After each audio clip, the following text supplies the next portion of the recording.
Welcome back to Bloody Elbow. Today, I am joined by Shauna Bannon, who returns at UFC Paris following a year where I've heard you speak a lot about feeling settled in the UFC now. And of course, that win earlier this year is so important in that. And I think personally, I can think of countless examples of exciting additions to the UFC who maybe struggle a little bit at the start. And there's like a pivotal moment where you're like, this could be the moment where either they're able to bounce back and continue in the UFC, or it just the run ends up being cut short.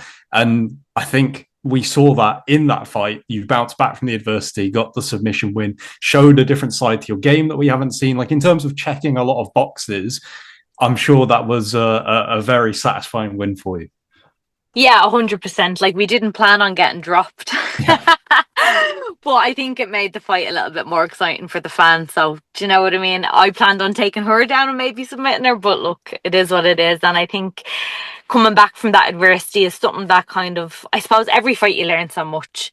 And like when you're in there under the bright lights and you get dropped like that, and then you can come back and get a finish a couple of seconds later, I think that gives you a lot of confidence going in, then going forward. And I feel like it's my fourth fight in the UFC now, be my ninth professional fight. So it's just, I just feel like I'm starting to really feel at home there, and it's like I know what to expect. I've like worked so much with my sports psychologist. Like I have a session with him every week since my fight with Alice.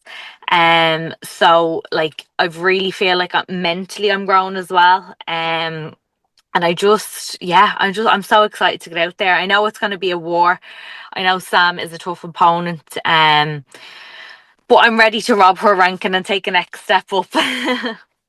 You obviously got the bonus as well. Whilst you say didn't plan on getting dropped, and for it to be that crazy moment, but I'm sure that helps in terms of your early UFC career. Not only with the UFC rewarding you like that, they always talk about wanting fighters that can produce moments like that, but also I imagine it helps with feeling a bit more settled in that you're receiving an additional check that you obviously would have hoped for, but you can't ever guarantee. And so that helps to kind of ease that side of things, because I know that you gave up a lot for this career, and there were points where it looked like things weren't going to pan out during the pandemic and things like that. But to have that and to have that kind of praise from the UFC to say like, we appreciate what you're doing, I'm sure that helps as well with feeling embedded as part of the roster. No, 100%. Like prior to that, I was fighting fight from fight and like looking for sponsors to survive. Like at the end of the day, I'm not just a fighter, I'm a mother as well. I have a home to run, I've bills to pay. There's a lot more in the background. So getting that bonus definitely put me in a position where I was like able to kind of like be a little bit more relaxed in that sense. Um Obviously the pressure is there being a fighter, it's a pressure thing, but that kind of financially gave took a bit of the pressure off alongside getting sponsored with OnlyFans. Like between the two of them, it's kind of really taken that side of stress away. But yeah, and then I signed a new contract with the UFC after that as well. So it does show that they appreciate me and they want me there for the long run. And I think like it shows in the way they're setting me up for fights. Like they're not bringing me halfway across the world to fight there. Like they're keeping me in Europe. They know that I sell tickets. They know that people come to see me, and I'm like I feel like they're helping me on my journey. I don't feel like they're against me. Do you know what I mean? And that kind of helps a lot as well. Yeah, you mentioned OnlyFans as a sponsor there. I feel like you are one of the fighters on the roster that a lot of people are able to connect with. And I would say a lot of people who aren't necessarily MMA fans, because I think the things that people resonate about your story are tied obviously to your career, but it's also the things outside of your career, whether it's people living vicariously through you in the way that your career nearly got completely derailed by becoming a mother, but you were able to do both whilst Mm. achieving great success in the UFC now. It allows people to follow your journey even closer through that collaboration. So how has that been? Because you seem like someone who is quite natural at that kind of thing anyway through social media, which doesn't come naturally to every kind of person. But of course, that's how you build fans, is people being able to go on this journey with you. And I feel like that's just another kind of string to your bow in this sponsorship. Yeah, 100%. Like I think with like Instagram and Twitter and stuff, like it's kind of hard to engage with your fans there because Mm-hmm. there's a lot more going on as well. Whereas with OnlyFans, it's a little bit more personal. I have like content from behind the scenes, like my nutrition, my training, my schedule, and I can kind of like chat with people in the DMs and they might have questions or want to get to know me a little bit better. And I can work on that side of things on OnlyFans as a separate platform. And yeah, it's really cool. I've really been enjoying it. Like, I think it's a good few months I'm on it now since March, after my last fight. It was launched, so yeah, it's gone really well, and I'm like really enjoying getting to know the fans better. I'm sure, as well as the only Irish female fighter on the roster, you probably get people asking questions that, you know, they could probably find out, but it's good to hear from a UFC fighter in terms of getting started, in terms of training tips, general things like that. So to have a place that you can just point to and be like, well, here it is. Here is how you can find out exactly what I'm doing to balance this crazy career with being a mother, with all these different things, right? I'm sure that is a great thing to have, to just be like, well, you can follow it all right here. Yeah, 100%. Even down to like the nutrition, and like people ask me questions about diet and the weight cuts, and like it's stuff that I share there because it's like it's just so much more personal, you know, because it's them coming on, subscribing, and then chatting personal to me. Whereas I think like when it's Instagram, it's just they get lost, and it's just a little bit different. So it is a little bit more personal, and I think it's a really good platform for that type of thing. I want to talk a little bit about Paddy, who obviously you've worked with for a long time now. And I feel like there was a period where the Irish MMA explosion really started to kick off, where it felt like everyone in Ireland was getting a spotlight. And that has changed to some degree. I still think that, you know, there's obviously a lot of great talent and great coaches and things like that. Do you think that Paddy gets the respect he deserves as like a pioneer for that area? Because I feel like that highlight was there, and maybe it doesn't get spoken about enough, but you know him better than most people. And I think that the people who do know him always sing his praises so highly. Yeah, that's what I was about to say. Like, if you know Paddy, you know that he's just so genuine. Like, there's not a bad bone in his body. He's literally the most genuine person I know. Like, he really is. There's no badness in him. He just wants what's best for people. Even if maybe they don't deserve it, he just wants what's best for people. And he is so genuine. And I don't think that I'd be in the position that I am in today if it wasn't for him guiding me on this journey, because I'm a little bit like, I see someone, I'm like, go. Whereas he's like, wait, hold on. Maybe it's not the right time. Or, do you know, like there's been times in my career where I've had to make tough decisions, and he's helped me with them a lot. And I like, as much as I've done martial arts my whole life, MMA is different and the route is different. Like I knew kickboxing inside out. I knew exactly what to do in any scenario. But I wasn't like starting off in MMA and then going pro. It was like I was still learning, and he was guiding me from maybe things that he done that was good, or stuff that he done that was bad, or like he had different training partners. He would have trained with Ash. He was one of Ash's main training partners, and so he even seen the female side of things, and he went to one of the Invicta fights with her, and you know, so there's just so much comparison from his life experiences, and he was able to then help me with that going into my professional career, my whole career. Like even from an amateur, like I remember thinking, like a couple of fights in, I was like, "Will I go pro?"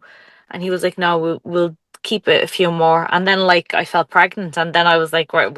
Imagine I had been pro and then had to come back from like, so it was just like so many things that in the moment I was like, okay, yeah, and I do it. But like looking back now, there were such good choices for my long term career. Do you know what I mean? So to have him on this journey with me, like I'm super grateful. Like I'm blessed that I found that gym and Paddy to be my coach.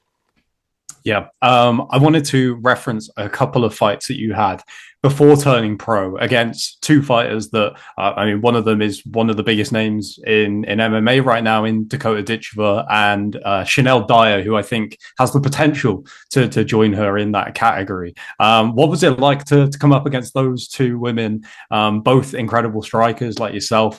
Is there something that sticks out from those memories? Because it's quite rare to have. I know that, you know, the European women's MMA scene is not that large. You're quite likely to either run into someone along the way or train alongside them if you haven't fought them already Yeah. or are going to fight them. So it's not uncommon, but it is quite unique, I think, that you have faced both of them. And I think that, you're now all making a big impact on the global stage.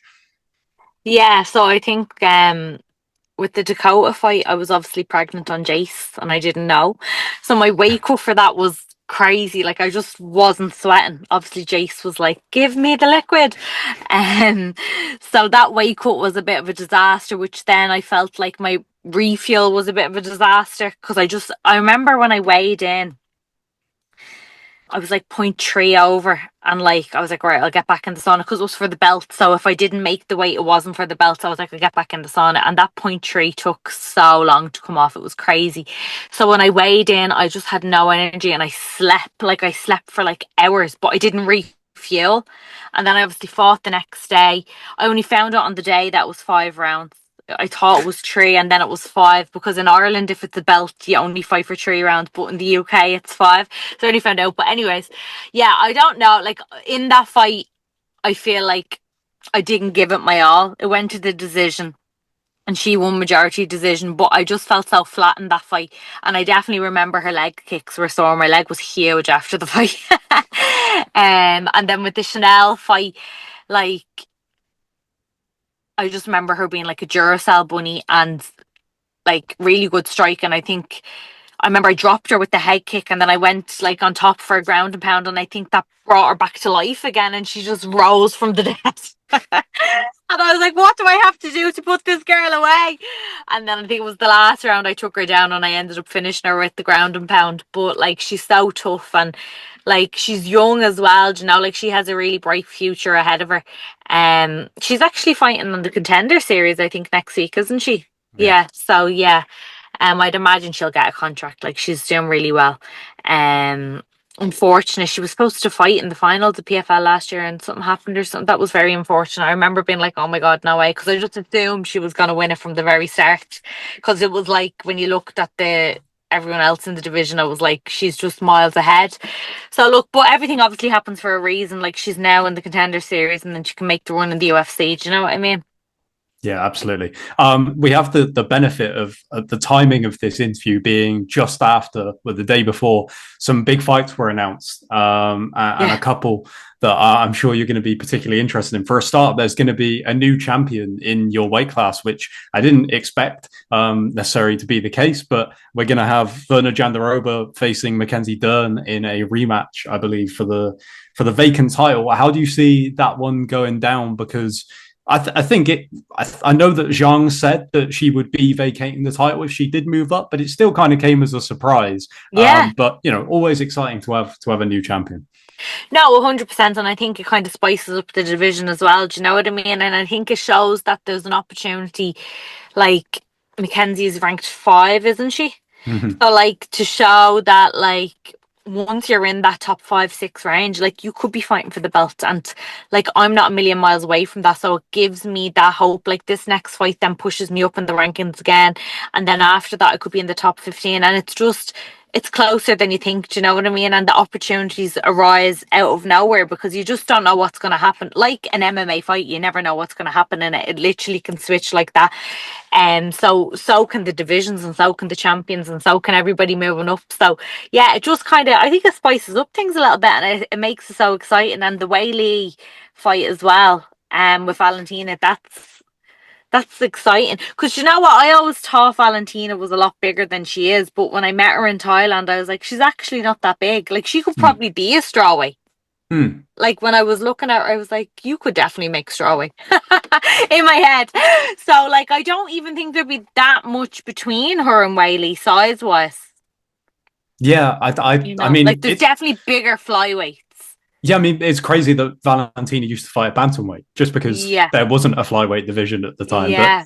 I'd imagine the same thing just from the amount of strength and conditioning it seems that Zhang does. I would imagine if anything, it's difficult for her to get to strawweight rather than it being, you know, I don't think she's going to have to change too much to fit in at flyweight, if you get what I mean. Yeah, yeah, I'd say like no, like when you look at her in the scales, I don't think it looks like she struggles. to make weight Weili. Do you know, she doesn't have that gaunt look in her face. Like, she looks a little bit sucked in, but like not in comparison to some people. Yeah. So yeah, I don't know, but I don't think there's much in the difference between them. I don't think it's going to be like let's say Erin Blanchfield fighting Weili. Like, she's a lot bigger for the division. Do you know? Like, she'd cut a good bit, or like there's a few fighters that kind of stand out as bigger flyweights. Do you know what I mean? Obviously Valentina has beaten a lot of bigger girls for the weight division, but yeah, it's exciting, the whole switch up in the division. I think it's kind of needed as well, because I feel the flyweight and strawweight division to me are the most competitive out of the Mhm. females. I think the bantamweight division, there's quite a gap. There's like the top like three or four are really really good, and then there's a bit of a gap in competition. Whereas with flyweight and strawweight, it's quite competitive. So for the little switch up, I think it makes it exciting for the future. Yeah, absolutely. I think as well on that point, even though Valentina and Whaley are obviously phenomenal to watch, and I can't wait to see how they match up. I think that matchup is so hard to predict just by itself. And I don't know if you could say that for too many other fights involving both of them. I know that we've seen both of them lose in the UFC, but both of them are so dominant when they're Mm. on that Yeah. it makes both divisions more exciting, I think, because, for example, at strawweight, it was hard to kind of pick who would be able to dethrone Sang. So you get like Jandaroba, who I don't even remember how many fights she's won, but she's won so many, and yet there still wasn't loads of talk about her fighting Zhang. And I think because most people thought that Zhang would win that one fairly Yeah. comfortably.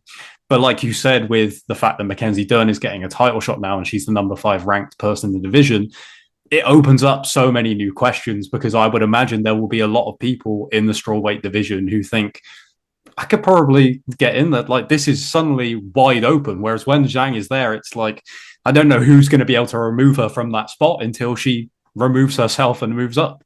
Yeah, no, 100%. And I think with Valentina and Wiley, I think they're both very similar in the sense that they're both very well rounded. They both have really good striking, but then they can wrestle and grapple as well if they need to. Like, everyone thinks, oh, they're just strikers, but they're actually both really good at wrestling and both really good at jiu-jitsu as well. So they're very similar in that sense. Like, their striking styles aren't exactly the same, but similar enough. Like, probably the most similar out of anyone else. Yeah. Can I push you for a pick on both of those fights as the final question before we get out of here? I know it's tough because I wouldn't be able to do it. For the strawweight one, I really don't know. I think that's wide open. I'm Mm-hmm. like I don't know. I'm torn with that one. It depends on what way they show up on the day. But with the Valentina and Weili one, I actually don't know either. It's tough. I think Valentina has Hmm. has a slight. It's a pet. Like, I think she's gonna be really hyped for this, and like because it's someone new. Hmm. And I think they've trained with each other as well, haven't they, in Thailand? Yeah, I think you might be right. Yeah. So that in itself is like, I know training's so different to a fight, like it's so different to a fight because people hold back and whatever. But I think that will hype the two of them even more because they both know what each other feels like. Yeah.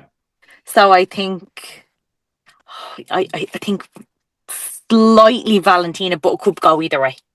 I think I think most people are going to agree with you on that in picking Valentina by, you know, A fractal. potentially potentially a split decision. Like, it could be that close. Yeah. You know what determines it. Shauna, thank you so much for your time. All the best for UFC Paris, and hopefully I will catch you at some point in the future. Thank you so much. It was great chatting with you.